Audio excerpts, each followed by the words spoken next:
Let's welcome to the show Congresswoman Nancy Mace from House Veterans Affairs. Congresswoman, French TV, it's called France TV 2.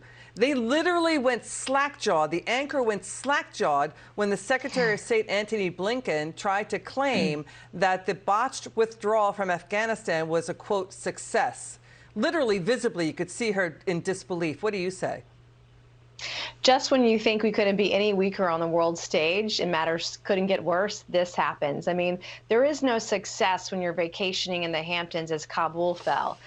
There is no success or courage in lying to the American people or world leaders about the exit in Afghanistan. And I'll tell you, Linda, yesterday morning I gave a speech to young business leaders. And as I concluded my remarks, I had a young woman approach me and handed me a letter, and her husband were trying to help a family exit out of Afghanistan, and they approached my office several weeks ago, and we tried desperately to help them. We were unable to get that family out of Afghanistan, and they are deeply troubled by the individuals, both citizens and SIVs alike, that we left behind. You know, the Secretary of State was meeting with the French president to smooth over France's anger after John Kerry said the president had no idea France was mad that the U.S. left France out of the new Indo-Pacific deal with Australia and the U.K. And, you know, their $40 billion submarine deal France had with Australia was canceled. Watch what John Kerry said. Watch this. He asked me, he said, what's the situation? And I explained exactly, he had not been aware of that. He literally had not been aware of what had transpired. And I don't want to go into the details of it.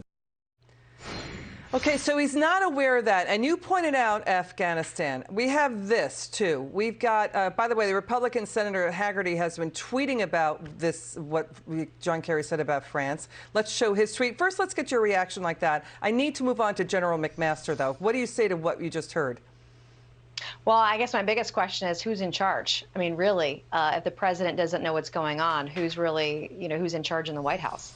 Yeah, so let's listen to General McMaster testify that 1,000 Americans are still stranded in Afghanistan. Watch this.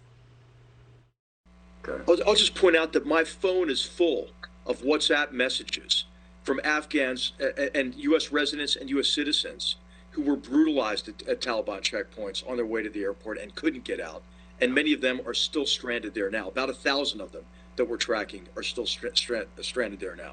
So the picture that you heard and that was painted in press conferences in Washington was completely the opposite of what was actually going on in Kabul.